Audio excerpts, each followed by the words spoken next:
أعوذ بالله من الشيطان الرجيم.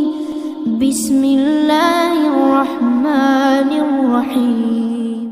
وإن لوطا لمن المرسلين إذ نجيناه وأهله أجمعين إلا عجوزا في الغابرين ثم دمرنا الآخرين وإنكم لتمرون عليهم مصبحين وبالليل أفلا تعقلون.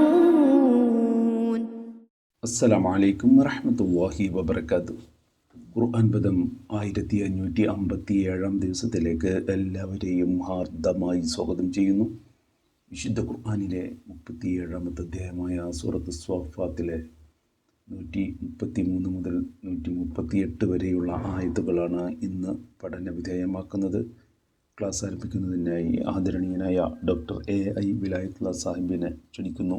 അസ്സലാമു അലൈക്കും വറഹ്മത്തുള്ളാഹി വബറകാതുഹു.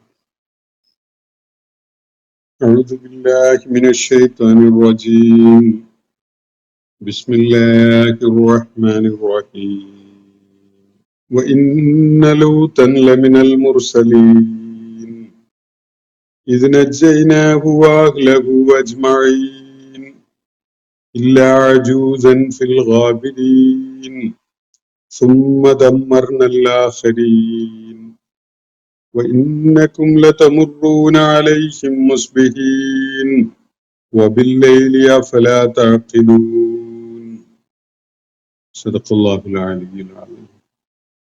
സൂറത്ത് സ്വാഫാത്തിലെ 133 മുതൽ 138 വരെയുള്ള ആയത്തുകളാണ് ഞാൻ നിങ്ങളെ കേൾപ്പിച്ചിട്ടുള്ളത്. ഈ ആയത്തുകളിലായിട്ട് അല്ലാഹു സുബ്ഹാനഹു വ തആല ലൂത്ത് അലൈഹിസ്സലാമിന്റെ ദൗത്യ നിർവഹണത്തെ കുറിച്ച് പരാമർശിച്ചുകൊണ്ട് ചില കാര്യങ്ങൾ നമ്മുടെ ശ്രദ്ധയിലേക്ക് കൊണ്ടുവരികയാണ്. ഈ ആയത്തുകൾ വിശദീകരിക്കുന്നതിന് മുമ്പായി ഇന്നലെ നമ്മൾ പഠന വിധേയമാക്കിയ ഭാഗത്ത് ഇല്യാസ അലൈഹിസ്സലാമിനെ പരാമർശിച്ചുകൊണ്ട് പറഞ്ഞ കാര്യങ്ങളുമായി ബന്ധപ്പെട്ടുകൊണ്ടുള്ള ചില വിശദാംശങ്ങൾ കൂടി നിങ്ങളെ കേൾപ്പിക്കണമെന്ന് ഉദ്ദേശിക്കുന്നതായി പറഞ്ഞിരുന്നു. ആദ്യം ആ കാര്യങ്ങൾ പറഞ്ഞു പൂർത്തീകരിച്ചതിന് ശേഷം ഈ ലൂത്ത് അലൈഹിസ്സലാമുമായി ബന്ധപ്പെട്ടുകൊണ്ടുള്ള ആയാത്തുകളിലേക്ക് നമുക്ക് തിരിച്ചു വരാം.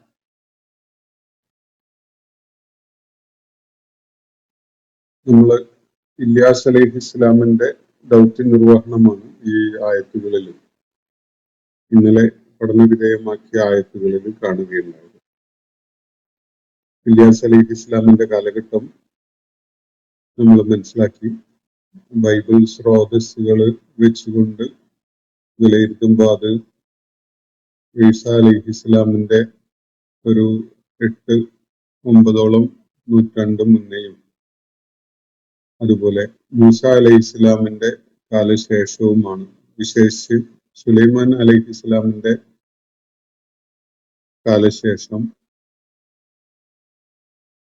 ഫലസ്തീൻ ആസ്ഥാനമായുള്ള യഹൂദ രാഷ്ട്രത്തിന് സംഭവിച്ച അപജയങ്ങളുടെ പശ്ചാത്തലത്തിൽ അവര് അകപ്പെട്ട ധർമ്മച്യുതിയും അതുപോലെ മാർഗഭ്രംശവും ഒക്കെ അവർക്കിടയിൽ രൂക്ഷമായ തകർച്ച അല്ലെങ്കിൽ പ്രതിസന്ധി സൃഷ്ടിച്ച ഒരു സന്ദർഭത്തിലാണ് ബനൂ ഇസ്രായേൽ സമൂഹത്തിന് മാർഗദർശനം ചെയ്യുന്നതിനായിട്ട് ഇല്യാസ് അലൈഹിസ്സലാം നിയോഗിക്കപ്പെടുന്നത് എന്നാണ് നമുക്ക് മനസ്സിലാക്കാൻ സാധിച്ച സംഗതി. സുലൈമാൻ അലൈഹിസ്സലാമിന്റെ പുത്രൻ അധികാരം ഏറ്റെടുത്തതിനെ തുടർന്ന് അദ്ദേഹത്തിന്റെ കൊള്ളരുതായ്മകൾ കാരണമായി യഹൂദരാഷ്ട്രം പിളർന്നു പോവുകയും അത് മസ്ജിദുൽ അഖ്സയും ജെറുസലേമും കേന്ദ്രമായിക്കൊണ്ടുള്ള ഒരു ജൂതരാഷ്ട്രം എന്ന പേരിൽ അറിയപ്പെട്ട ഒരു പ്രദേശവും അതുപോലെ ഉത്തര ഇസ്രായേലിന്റെ അല്ലെങ്കിൽ ഫലസ്തീന്റെ ഭാഗങ്ങൾ അടങ്ങിയിട്ടുള്ള ഒരു പ്രദേശം ഇസ്രായേൽ രാഷ്ട്രമായിട്ടും അറിയപ്പെട്ട ഒരു കാര്യം ഞാൻ സൂചിപ്പിച്ചു. അതിനിടക്കാണ് അവർക്കിടയിൽ ബാലിന്റെ ആരാധന, ബാൽ ദേവനെ ആരാധിക്കുന്ന ഒരു സംഗതി നിലവിൽ വരുന്നത്. യഥാർത്ഥത്തിൽ ഇതിന്റെ ആദ്യ പ്രവണതകളൊക്കെ തന്നെ മൂസാ അലൈഹി ഇസ്ലാമിന്റെ കാലം പിന്നിട്ട ഉടനെ തന്നെ ബനു ഇസ്രായേൽ സമൂഹത്തിൽ കടന്നുകൂടുന്നുണ്ട്. അത് ഏറ്റവും സ്വതന്ത്രമായ വിധത്തില് ഈ ബാല് പൂജയും ബാൽ ക്ഷേത്രങ്ങളും ബാലിന് വേണ്ടിയുള്ള ബലികർമ്മങ്ങളും ഒക്കെ നടത്തുന്ന ഒരു സംഗതി ഈ ഇസ്രായേൽ സമൂഹത്തിൽ കടന്നുകൂടുന്നത് പിന്നീട് സുലൈമാൻ അലൈഹി ഇസ്ലാമിന്റെ കാലശേഷമുള്ള അവരുടെ രാഷ്ട്രീയ അപജയത്തിന്റെ ഒക്കെ ഘട്ടത്തിലാണ് എന്ന് മനസ്സിലാക്കാൻ സാധിക്കും.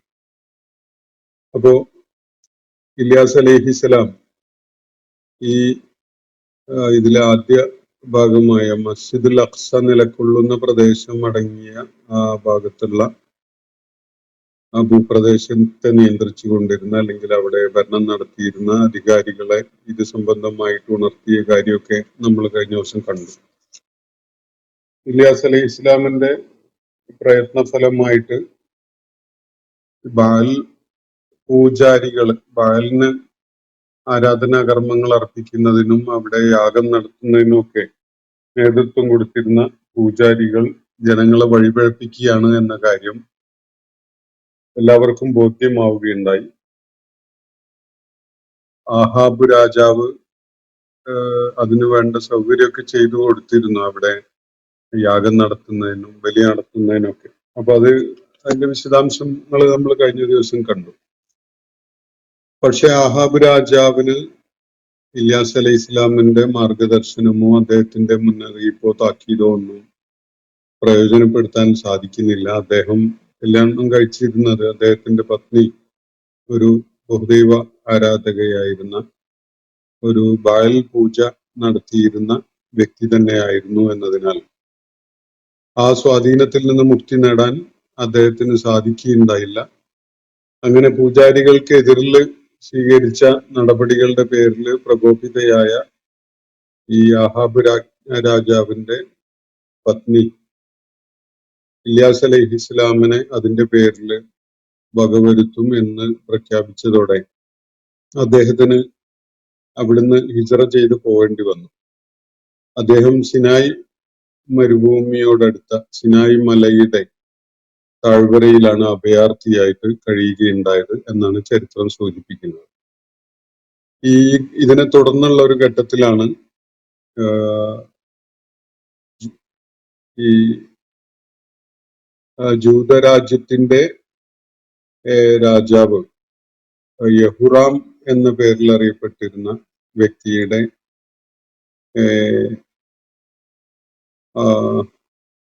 അദ്ദേഹം ഇസ്രായേൽ രാജാവ് ആഹാബിന്റെ മകളെ വിവാഹം ചെയ്യുന്നത്. ഈ ആഹാബ് ബഹുദൈവ ആരാധനയുടെ സ്വാധീന വലയത്തിൽപ്പെട്ട ആളായിരുന്നു. അദ്ദേഹത്തിന്റെ പത്നി ബാൽ പൂജകയായിരുന്നു തുടങ്ങിയ കാര്യങ്ങളൊക്കെ നമ്മൾ മനസ്സിലാക്കിയല്ലോ. അപ്പൊ ഈ രണ്ട് രാജാക്കന്മാരുടെയും മക്കള് തമ്മിൽ വിവാഹം നടന്നതോടുകൂടി ഇസ്രായേൽ ഈ യഹൂദ രാജ്യ പ്രദേശത്തേക്ക് കൂടി ഈ ബഹുദൈവാരാധനയും വിഗ്രഹാരാധനയും ഒക്കെ വ്യാപിക്കുകയാണ് ഉടനെ തന്നെ ഉണ്ടാവുന്നത്.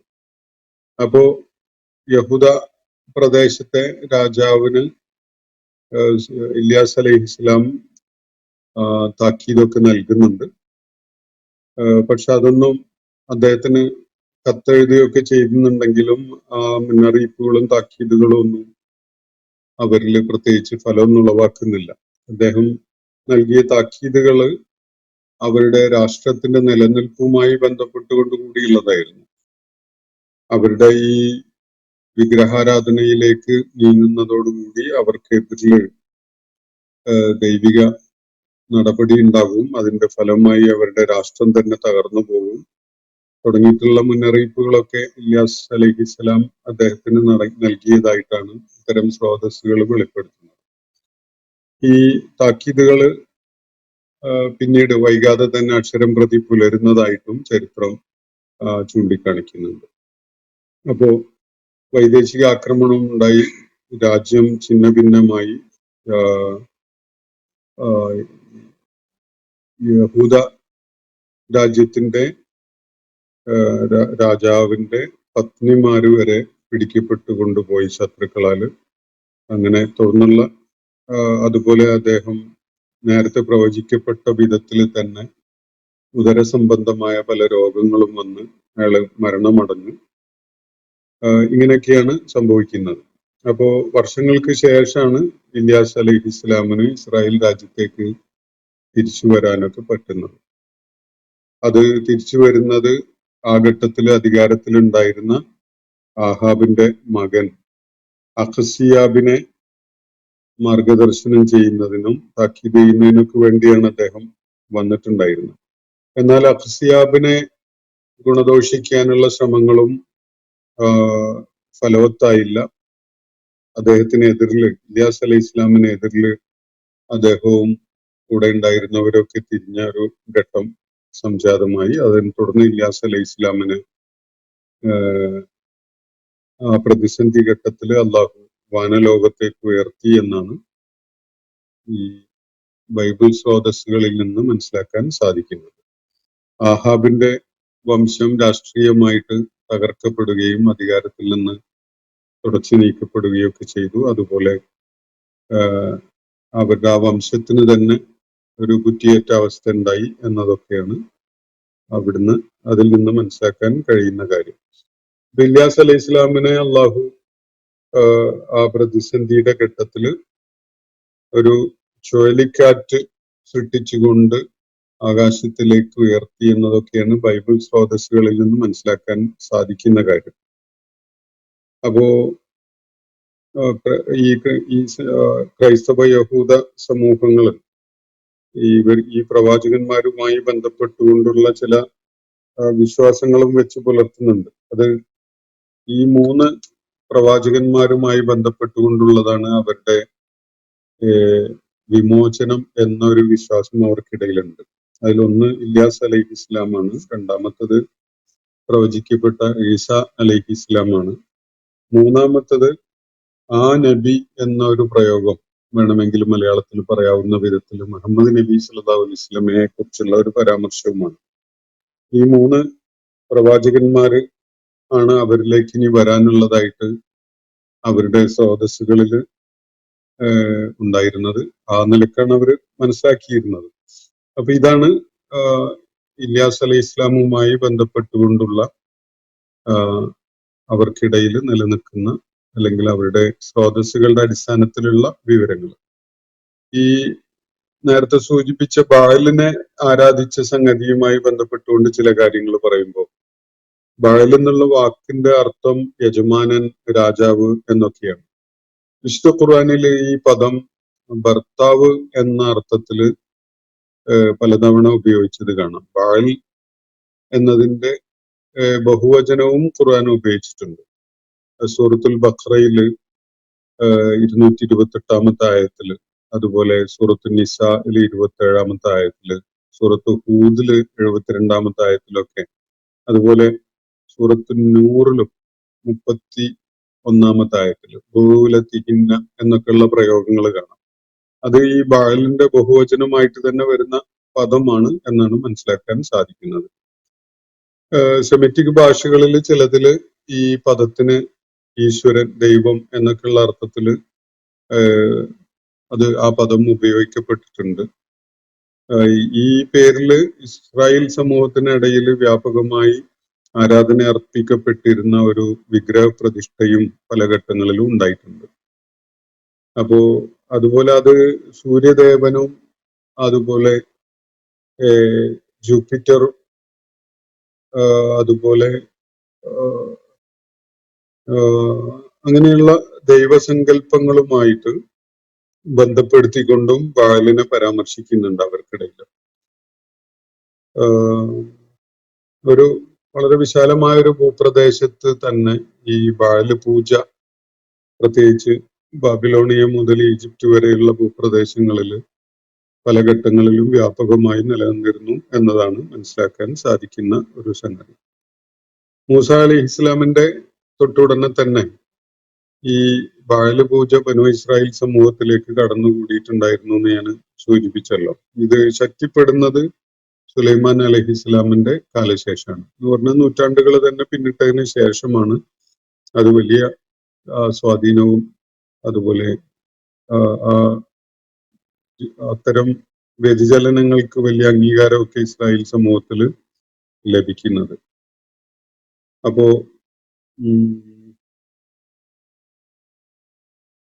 ഈ ഇല്യാസ് അലൈഹി ഇസ്ലാമിനെ ജീവനോടെ തന്നെ ആകാശത്തിലേക്ക് ഉയർത്തി എന്ന നിലക്കാണ് ബൈബിൾ സ്രോതസ്സുകൾ നൽകുന്ന വെളിപ്പെടുത്തലുകൾ അത് സംബന്ധമായിട്ട്. ഇത് പക്ഷേ വിശുദ്ധ ഖുർആനിൽ ഇത് സംബന്ധമായിട്ട് യാതൊരു സൂചനയും നൽകപ്പെടുന്നില്ല. അങ്ങനെ ഒരു കാര്യം പരാമർശിക്കപ്പെടുന്നത് തന്നെയല്ല.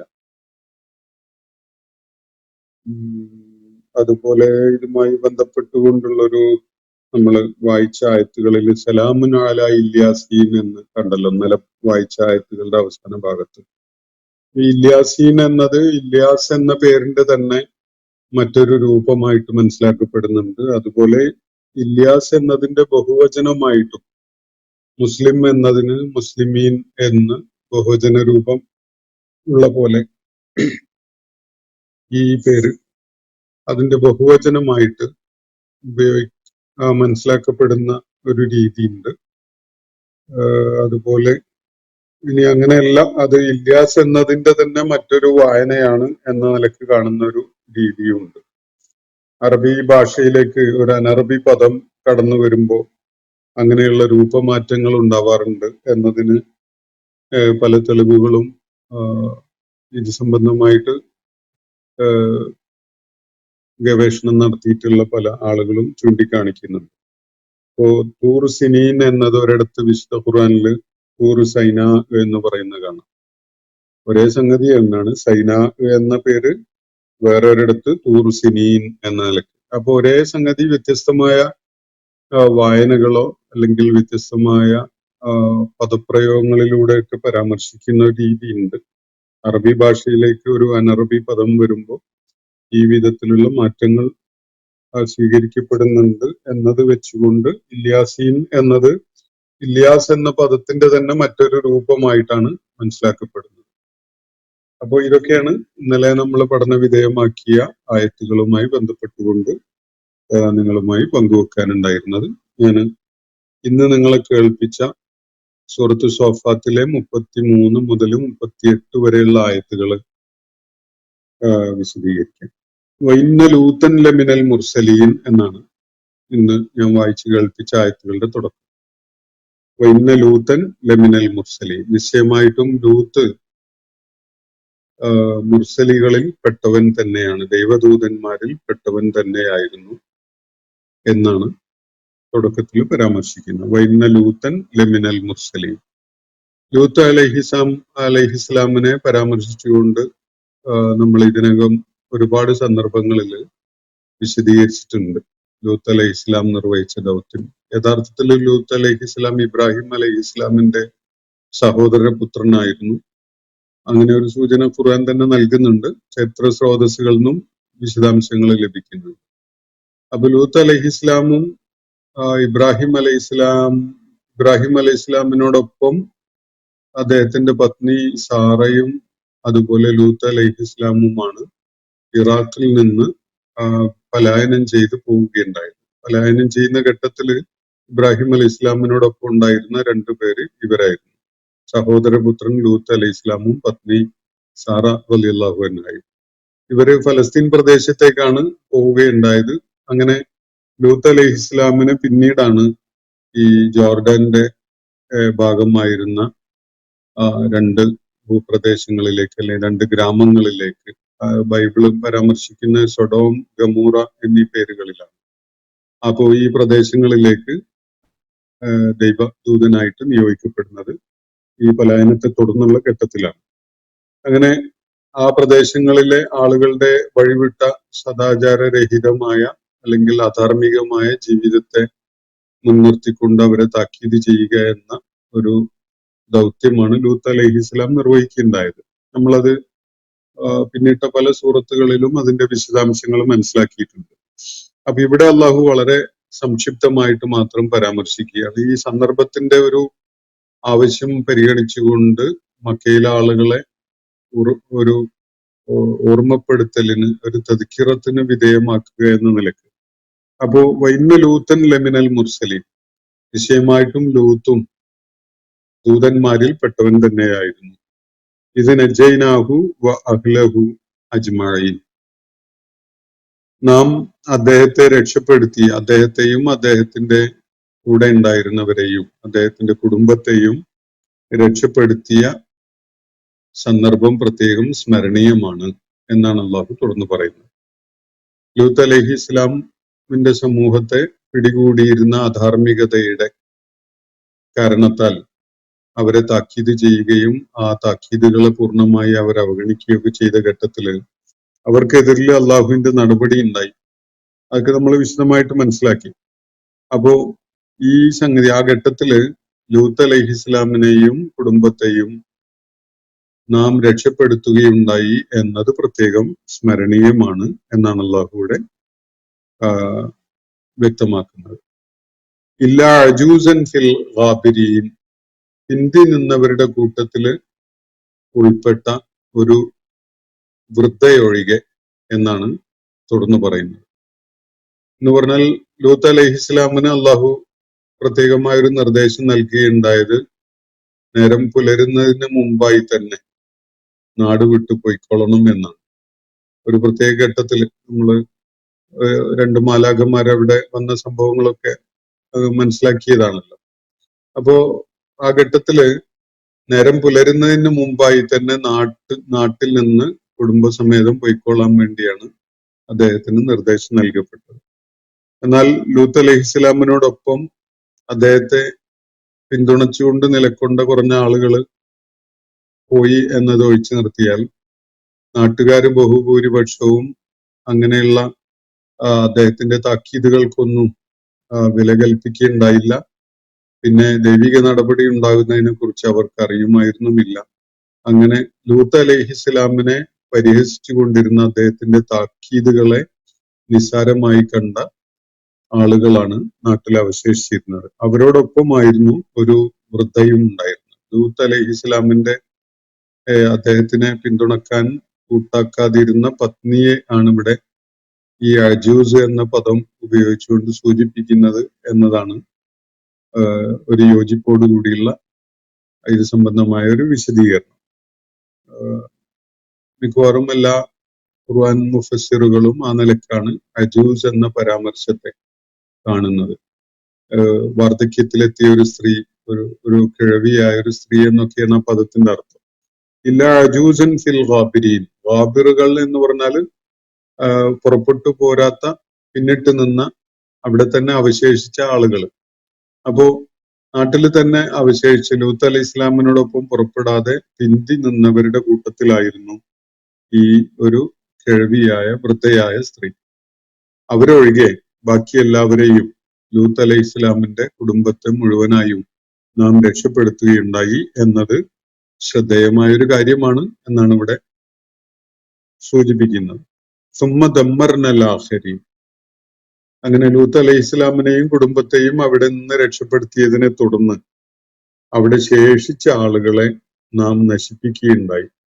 അവിടെ ശേഷിച്ച ആളുകളെ എല്ലാവരെയും നാം തകർത്ത് കളഞ്ഞു എന്നാണ് അള്ളാഹു പറയുന്നത്. സുമ്മ ദമ്മർനൽ ആഖിരീൻ, ആഖിരീൻ എന്ന് പറഞ്ഞാൽ ഈ പുറപ്പെട്ടു പോയ ആളുകൾ ഒഴികെ ബാക്കിയുള്ളവരൊക്കെയും ശേഷിച്ചവരൊക്കെയും അവരെയൊക്കെയും നാം തകർത്തു കളഞ്ഞു. സുമ്മ ദമ്മർനൽ ആഖിരീൻ വഇന്നകും ലതമുറൂന അലൈഹിം മുസ്ബിഹീൻ.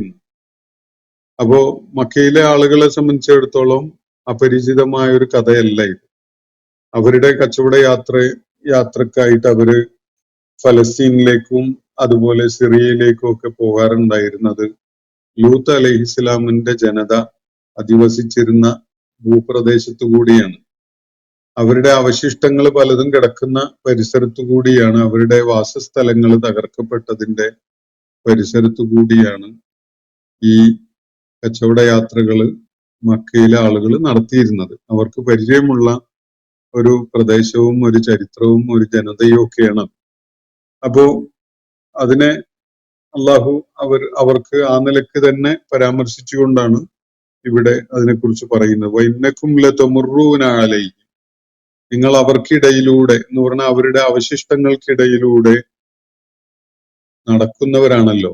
മുസ്ബിഹീൻ, പ്രഭാതവേളയില്, വബില്ലയിൽ, അതിനെ തുടർന്ന് അടുത്ത ആയത്തില് രാത്രി നേരത്തും രാത്രി കാലങ്ങളിലും.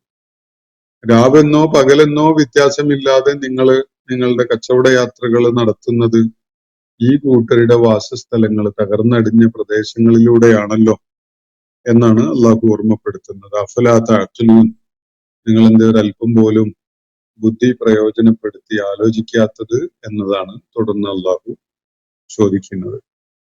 അപ്പോ വബില്ലൈലി അഫലാ തഅഖിലൂൻ, വളരെ സംക്ഷിപ്തമായിട്ടാണ് ഇവിടെ ലൂത്ത് അലൈഹി ഇസ്ലാമിന്റെ സമൂഹത്തെ, അദ്ദേഹത്തിന്റെ ദൗത്യത്തെ, അദ്ദേഹത്തിന്റെ സമൂഹം നേരിട്ട പ്രകൃതി ദുരന്തത്തെയൊക്കെ പരാമർശിക്കുന്നത്. വേറെ പല സൂറത്തുകളിലും വിശദമായിട്ട് ഈ സംഭവങ്ങൾ വിവരിച്ചിട്ടുണ്ട്. നമ്മൾ ഇതിനകം അവ മനസ്സിലാക്കിയിട്ടുമുണ്ട്. അപ്പോ ലൂത്തും ഇവിടെ സ്മരിക്കപ്പെടേണ്ട ദൈവദൂതന്മാരിൽപ്പെട്ട ഒരാളായിരുന്നു. അദ്ദേഹത്തെയും കുടുംബത്തെയും ഒന്നാകെ നാം രക്ഷപ്പെടുത്തുകയുണ്ടായി എന്നതും വളരെ ശ്രദ്ധേയമായ ഒരു സംഗതിയാണ്. മാറി നിന്നവരുടെ കൂട്ടത്തിൽപ്പെട്ട ഒരു കിഴവി ഒഴികെ, ഒരു വൃദ്ധയൊഴികെ ബാക്കിയുള്ളവരൊക്കെയും ലൂത്ത് അലൈഹി ഇസ്ലാമിന്റെ കുടുംബം മുഴുവനായും രക്ഷപ്പെടുത്തപ്പെട്ടു. അത് പ്രത്യേകം ഓർക്കേണ്ട ഒരു കാര്യമാണ്. അതിനെ തുടർന്ന് സുമ്മ ദമ്മർനൽ ആഖിരീൻ, അതിനെ തുടർന്ന് ശേഷിച്ചവരെ നാം തകർത്തു കളഞ്ഞു എന്നാണ് ഇവിടെ പറയുന്നത്. വൈന്നക്കും ലതമുറൂന അലൈഹിം മുസ്ബിഹീൻ വബില്ലൈൽ. ആ വബില്ലൈൽ എന്നത് ആയത്തിന്റെ ഘടനാപരമായിട്ട് ഈ 137-ാമത്തെ ആയത്തിന്റെ ഭാഗമാവുന്നില്ല. പക്ഷെ ആശയപരമായിട്ട് 137-ാമത്തെ ആയത്തിന്റെ തുടർച്ച തന്നെയാണ് അടുത്ത ആയത്തിൽ വരുന്ന വബില്ലൈൽ എന്ന പ്രയോഗം. അപ്പോൾ നിങ്ങൾ അവരുടെ പാർപ്പിടങ്ങളിലൂടെ അല്ലെങ്കിൽ അവരുടെ പരിസരത്തൂടെ, അവരുടെ അവശിഷ്ടങ്ങൾ കിടക്കുന്ന ഭൂപ്രദേശത്തുകൂടി പ്രഭാതവേളയിലും അതുപോലെ രാത്രികാലങ്ങളിലുമൊക്കെ സഞ്ചരിക്കുന്ന പതിവുള്ളതാണല്ലോ എന്നാണ് അള്ളാഹുവിടെ സൂചിപ്പിക്കുന്നത്. വൈന്നക്കും ലതമുറൂന, മറ എന്ന് പറഞ്ഞ നടന്നു പോവുക എന്നാണ് അർത്ഥം. നിങ്ങൾ നടന്നു പോകുന്നവരാണല്ലോ, കടന്നു പോകുന്നവരാണല്ലോ. അലൈഹിം, ഈ ലൂത്ത് അലൈഹി ഇസ്ലാമിന്റെ ആളുകളുടെ അവശിഷ്ടങ്ങൾ കിടക്കുന്ന പ്രദേശത്ത് എന്നത് നമുക്ക് അതിനോട് ചേർത്ത് പറയാനേ കഴിയുള്ളൂ. അത് വിശുദ്ധ ഖുർആന്റെ ഒരു ശൈലിയാണ്. ലൂത്ത് അലൈഹി ഇസ്ലാമിന്റെ ആളുകളൊന്നും ഈ സൂറത്ത് അവതരിക്കുന്ന ഘട്ടത്തിലോ അല്ലെങ്കിൽ നമ്മുടെ കാലഘട്ടത്തിലോ ഒന്നും ജീവിച്ചിരിപ്പുള്ളവരല്ല. അവരൊരു സമൂഹം എന്നുള്ള നിലക്ക് തന്നെ ഭൂമുഖത്ത് നിന്ന് തുടച്ചു നീക്കപ്പെട്ടവരാണ്. അവരുടെ വാസസ്ഥലങ്ങള് ചാവുകടലിനടിയില്, ഭൂമിക്കടിയിൽ അല്ലെങ്കിൽ സമുദ്രത്തിനടിയിലായിട്ടാണ് അവരുടെ വാസസ്ഥലങ്ങളുടെ മിക്ക ഭാഗങ്ങളും കിടക്കുന്നത്. അപ്പൊ അതിന്റെ തീരത്തുകൂടെ അതിന്റെ പരിസരത്തുകൂടിയൊക്കെ അറേബ്യയിലെ വണിക്കുകള്, കച്ചവടക്കാര് യാത്ര ചെയ്യാറുണ്ടായിരുന്നു. അത് അവര് ഫലസ്തീൻ പ്രദേശത്തേക്കോ സിറിയയുടെ ഭാഗത്തേക്കോ ഒക്കെ യാത്ര ചെയ്യുമ്പോൾ പലപ്പോഴും ആ പ്രദേശത്തു കൂടിയാണ് കടന്നു പോകാറുണ്ടായിരുന്നത്. അത് ഒരു ഹൈവേ ആയിരുന്നു. നമ്മൾ പലപ്പോഴും അത് ഇവിടെ ഷുഐബ് അലൈഹി ഇസ്ലാമിനെ പരാമർശിച്ചുകൊണ്ട് പറയുമ്പോൾ അത് സൂചിപ്പിച്ചിട്ടുണ്ടായിരുന്നു. ഈ രണ്ട് പ്രദേശങ്ങളിൽ, ലൂത്ത് അലൈഹി ഇസ്ലാമിന്റെ നാടും ഷുഐബ് അലൈഹി ഇസ്ലാമിന്റെ പ്രദേശമൊക്കെ അടുത്തടുത്തിൽ വരുന്ന പ്രദേശങ്ങളാണ്. അക്കാലത്തെ ഒരു ഹൈവേ, ഒരു ഇന്റർനാഷണൽ ഹൈവേ എന്ന് പറയാവുന്ന വിധത്തില് സഞ്ചാരമുണ്ടായിരുന്ന ഒരു പാത. അത് ഈ പട്ടണങ്ങളുടെ അല്ലെങ്കിൽ ഇവരുടെ വാസ സ്ഥലങ്ങളുടെ സമീപത്തു കൂടിയായിട്ടാണ് ആ ഇന്റർനാഷണൽ ഹൈവേ കടന്നുപോയിരുന്നത്. അപ്പോ ഈ രാവും പകലും എന്നോണം നിങ്ങൾ യാത്ര ചെയ്തുകൊണ്ടിരുന്ന, നിങ്ങൾ നടന്നു പോയിക്കൊണ്ടിരുന്ന പ്രദേശങ്ങളാണല്ലോ അത് എന്ന് അല്ലാഹു പറയുന്നതിന്റെ സൂചന ആ പ്രദേശത്തുകൂടെ കടന്നു പോയിരുന്ന ആ യാത്രാമാർഗം രാത്രിയും പകലും ഒക്കെ ഒരുപോലെ യാത്രികർ കടന്നു പോയിരുന്ന, അത്രയും പ്രചാരമുണ്ടായിരുന്ന വിധത്തിലുള്ള ഒരു യാത്രാമാർഗമായിരുന്നു എന്നതാണ്. മക്കയിലെ ആളുകള് രാത്രിയും പകലും ഒരുപോലെ പോയി എന്ന് മനസ്സിലാക്കണം എന്നില്ല. അത് മക്കയിലെ ആളുകൾ ഉൾപ്പെടെയുള്ള കച്ചവട താല്പര്യത്തോടു കൂടി യാത്ര ചെയ്തിരുന്ന ആളുകള് ആ പ്രദേശത്ത് കൂടി രാവും പകലുമായി നിരന്തരം യാത്ര ചെയ്യാറുണ്ടായിരുന്നതാണ്. അങ്ങനെയുള്ള ഒരു ഹൈവേയുടെ ഓരത്താണ് ഈ പട്ടണങ്ങൾ അല്ലെങ്കിൽ ഈ വാസസ്ഥലങ്ങൾ ഉണ്ടായിരുന്നത്. നിങ്ങൾ അവർക്കിടയിലൂടെ കടന്നു പോകാറുണ്ടായിരുന്നതാണല്ലോ എന്നാണ് അള്ളാഹുവിടെ ചോദിക്കുന്നത്. എന്ന് പറഞ്ഞാൽ അവരുടെ അവശിഷ്ടങ്ങൾക്കിടയിലൂടെ. വബിൽ ലൈലി, അത് ഇങ്ങോട്ട് ചേർത്തുകൊണ്ട് ആശയപരമായി മനസ്സിലാക്കുന്നതാണ് കൂടുതൽ ഉചിതമായിട്ടുള്ളത്. മുസ്ബിഹീൻ എന്നത് സ്വബാഹിനെ, ഫജറിനെ, പകൽ നേരത്തെയാണ് സൂചിപ്പിക്കുന്നത്. അതേപോലെ വബില്ലയിൽ എന്നത് രാവിനെയും സൂചിപ്പിക്കുന്നു. അപ്പം രാവെന്നോ പകലെന്നോ വ്യത്യാസമില്ലാത്ത വിധത്തില് കച്ചവട യാത്രക്കാര് അവരുടെ സഞ്ചാരം നടത്തിയിരുന്ന ആ സഞ്ചാരമാർഗം അത് നിങ്ങളും അതിലൂടെ കടന്നുപോയിക്കൊണ്ടിരുന്നതാണല്ലോ എന്നതാണ് അള്ളാഹു ലൂത്ത് അലൈഹി ഇസ്ലാമിന്റെ നാടിനെ പരാമർശിച്ചുകൊണ്ട് ഇവിടെ പറയുന്നത്. അഫലാ തഅഖിലൂൻ, ഇതൊക്കെയും കണ്ടും നിരീക്ഷിച്ചും കാര്യങ്ങൾ മനസ്സിലാക്കാനുള്ള ബുദ്ധിയും ദൈക്ഷണികവുമായ കഴിവുകളൊന്നും നിങ്ങൾക്കില്ലേ? അഫലാ തഅഖിലൂൻ, നിങ്ങൾ ഒരല്പം പോലും ഇതിനെക്കുറിച്ച് ചിന്തയുള്ളവരാകുന്നില്ലേ എന്നാണ് തുടർന്ന് അള്ളാഹു ചോദിക്കുന്നത്. അപ്പോ അടുത്ത ആയത്ത് മുതൽ യൂനുസ് അലൈഹി ഇസ്ലാമിനെ പരാമർശിച്ചുകൊണ്ടുള്ള ഒരു വിവരണമാണ്. ഇവിടെ ലൂത്ത് അലൈഹി ഇസ്ലാമുമായി ബന്ധപ്പെട്ടുകൊണ്ടുള്ള വിവരണം ഈ പരിമിതമായ എണ്ണം ആയത്തുകളിൽ ഒതുങ്ങി നിൽക്കുകയാണ്. അപ്പോ ഇല്യാസ് അലൈഹി ഇസ്ലാമിനെ പരാമർശിച്ചു വിശദമായിട്ട് തന്നെ. അതിനെ തുടർന്ന് ലൂത്ത് അലൈഹി ഇസ്ലാമിനെയും അദ്ദേഹത്തിന്റെ ഭൂപ്രദേശങ്ങളെയും ഒക്കെ പരാമർശിക്കുകയുണ്ടായി. അപ്പോ ഇനിയും ചരിത്രത്തിലെ ശ്രദ്ധേയങ്ങളായ ഇത്തരം സംഭവങ്ങളെ, ദൈവിക നടപടി ഉണ്ടായ ഇത്തരം ഭൂപ്രദേശങ്ങളും അവിടെ അധിവസിച്ചിരുന്ന ആളുകളെയും അവർക്ക് താക്കീതുകാരായി വന്ന പ്രവാചകന്മാരെയൊക്കെ പരാമർശിച്ചുകൊണ്ട് ഈ സൂറത്തില് തുടർന്ന് ഇനിയും കാര്യങ്ങൾ വിവരിക്കുകയാണ്. ഇന്നത്തെ സെഷൻ ഞാനിവിടെ അവസാനിപ്പിക്കുകയാണ്. സൂറത്തു സ്വാഫാത്തിലെ 133 മുതൽ 138 വരെയുള്ള ആയത്തുകളാണ് നമ്മൾ ഇന്ന് പഠന വിധേയമാക്കിയിട്ടുള്ളത്. അള്ളാഹു നമ്മെ എല്ലാവരെയും അനുഗ്രഹിക്കുമാറാവട്ടെ. വാഖിർ ദഅവാന അനിൽ ഹംദുലില്ലാഹി റബ്ബിൽ ആലമീൻ. അസ്സലാമു അലൈക്കും വറഹ്മത്തുള്ളാഹി വബറകാതുഹു. ഇന്നത്തെ ഖുർആൻ പദം ഇവിടെ സമാപിക്കുന്നു. ഖുർആൻ പഠനത്തിൽ പങ്കെടുത്ത എല്ലാവർക്കും അള്ളാഹു അർഹമായ പ്രതിഫലം നൽകി അനുഗ്രഹിക്കട്ടെ. വആഖിർ ദഅവാന അനിൽ ഹംദുലില്ലാഹി റബ്ബിൽ ആലമീൻ. അസ്സലാമു അലൈക്കും വറഹ്മത്തുള്ളാഹി വബറകാതുഹു.